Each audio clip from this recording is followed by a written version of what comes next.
நான் தொடச்சிட்டு இருக்கேன். என் சந்தேகத்தை தீர்த்து வைங்கண்ணே. என்னடா இந்த பெட்ரோல் லைட் எப்படி எரியுது? அப்படி வா. இதுக்கு தான் ஊருக்குள்ள ஒரு ஆளினார் அழகராஜா தேவைங்கிறது. அடே கோமட்டி தலையா, இதுக்கு பேரு தான் கப்பு. இதுக்கு மேல கோழி முட்டை மாதிரி இருக்குது பாரு, இதுக்கு பேரு மேண்டில். இதுலதான் பளீர்னு வெளிச்சம் வர்றது. இதுல எப்படி ஏறியே போங்கண்ணே. என்ன அதுக்கெல்லாம் உடைச்சு விட்டீங்க? ஏங்க இங்க ஆளினால் அழகராஜா கடை எதுங்க? இதுதான்.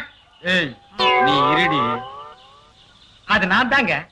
சாயந்தரம் என் பொண்ணுக்கு சீர் செய்யணும், அதுக்கு ஒரு பெட்ரூம் பாக்ஸ் லைட் வேணும்.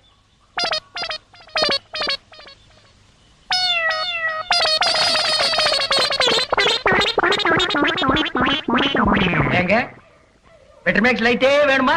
ஆமாங்க. இந்த பந்தெல்லாம் கொளுத்தி கூடாதுங்க. வந்தமா? ஆஹா, அதெல்லாம் ஒண்ணு வேண்டாங்க. அப்ப பெட்ரமேக்ஸ் லைட் குடுக்கறது இல்ல. ம். கூட வச்சிருக்க